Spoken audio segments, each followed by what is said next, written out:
जय भीम, जय शिवराय. प्रबोधन विधी तुमचं स्वागत. आजच्या या स्पष्टीकरणामध्ये आपण महाराष्ट्रात सध्या खूप चर्चेत असलेल्या एका अत्यंत महत्त्वाच्या आणि संवेदनशील विषयावर बोलणार आहोत. आपण एका अधिकृत तक्रारीचं विश्लेषण करणार आहोत, जी एका नागरिकाने थेट राज्याच्या मुख्यमंत्र्यांना पाठवली आहे. विषय आहे अनुसूचित जातींच्या आरक्षणातील उपवर्गीकरण आणि त्यावरून उभा राहिलेला वाद. आपण फक्त आणि फक्त या मूळ कागदपत्राच्या आधारे समजून घेणार आहोत की या धोरणाला नेमका का विरोध होतोय. तर चला यात सविस्तर लक्ष घालूया. आज आपण 4 प्रमुख गोष्टी पाहणार आहोत. पहिली म्हणजे या नागरिकाच्या ईमेलची पार्श्वभूमी, दुसरा तो वादग्रस्त शासन निर्णय, तिसरं म्हणजे त्यावरील 5 प्रमुख आक्षेप आणि शेवटी मुख्यमंत्र्यांकडे नेमक्या काय मागण्या केल्या आहेत ती आपण पाहू. सगळ्यात आधी भाग 1. या संपूर्ण विश्लेषणाचा जो मूळ स्रोत आहे म्हणजेच तो पाठवला गेलेला ईमेल.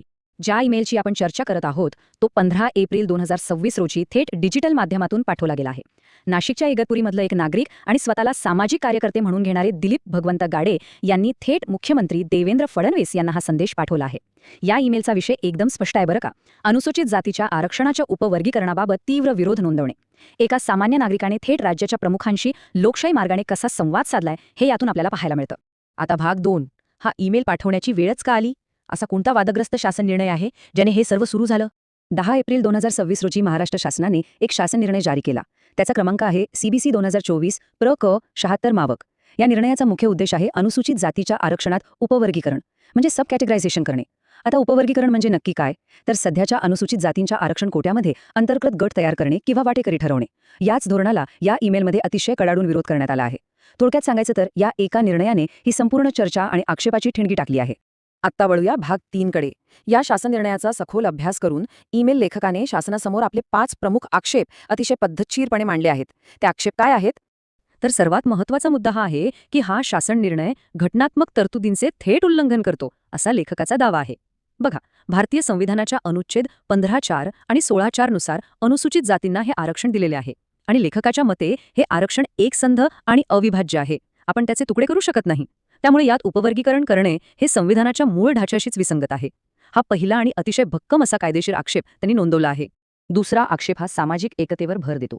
विभाजन आणि राज्य हा जो शब्दप्रयोग पत्रात वापरलाय तो खूप काही सांगून जातो.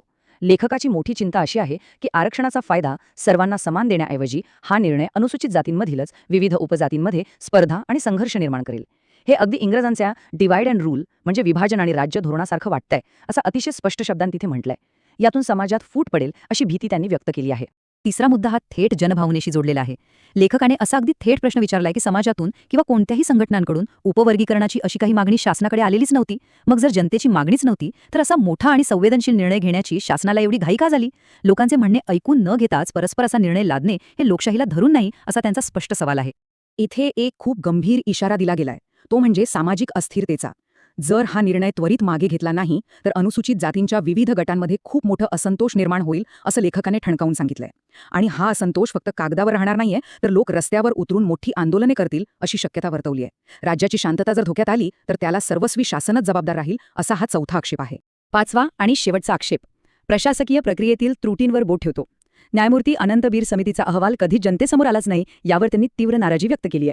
आणि त्यातच आता मुख्य सचिवांच्या अध्यक्षतेखाली जी नवीन समिती नेमली गेली आहे तिला अभ्यास करण्यासाठी फक्त 1 महिन्याची मुदत दिली आहे. हे अत्यंत अपुरे आहे. ही सगळी प्रक्रिया अजिबात पारदर्शक नाही आणि यात सखोल विचारांचा अभाव आहे अशी टीका या पत्रात आहे. चला पुढे जाऊया आणि हे कसं विकसित होते ते पाहूया. भाग 4. मुख्यमंत्र्यांकडे केलेल्या मागण्या. हे सर्व आक्षेप नोंदवल्यानंतर पत्राच्या शेवटी काही ठोस मागण्या करण्यात आल्या आहेत. या पत्रातील 4 प्रमुख मागण्या अतिशय स्पष्ट आहेत. पहिली, हा वादग्रस्त शासन निर्णय त्वरित रद्द करावा. दुसरी, अनुसूचित जातींच्या आरक्षणात कोणतेही उपवर्गीकरण मुळीच करू नये. तिसरी आणि खूप महत्त्वाची मागणी अशी की भविष्यात यावर काहीही निर्णय घेण्यापूर्वी सर्व संबंधित घटकांशी सविस्तर आणि विस्तृत चर्चा करावी. आणि चौथी मागणी, आरक्षणाचा लाभ सर्व घटकांपर्यंत समानतेने कसा पोचेल यावर शासनाने लक्ष केंद्रित करावे. थोडक्यात सांगायचं तर कोणतीही प्रशासकीय घाई टाळून सामाजिक एकता राखण्याचं हे एक आवाहन आहे. आजच्या या स्पष्टीकरणातून आपण एका नागरिकाचा दृष्टिकोन आणि त्यांचे आक्षेप अगदी सविस्तर समजून घेतले. पण जाता जाता हा विषय आपल्याला एका मोठ्या प्रश्नाकडे नक्कीच घेऊन जातो. तो म्हणजे प्रशासकीय धोरणे आणि तळागाळातील समाजाचा अतिशय संवेदनशील भावना यांच्यात शासनाने समतोल कसा राखायला हवा. सामाजिक न्यायाची धोरणे ठरवताना सरकारला ही तारेवरची कसरत नेहमीच करावी लागते. या प्रश्नावर आपण नक्की विचार करा. Please subscribe and share this information with new one.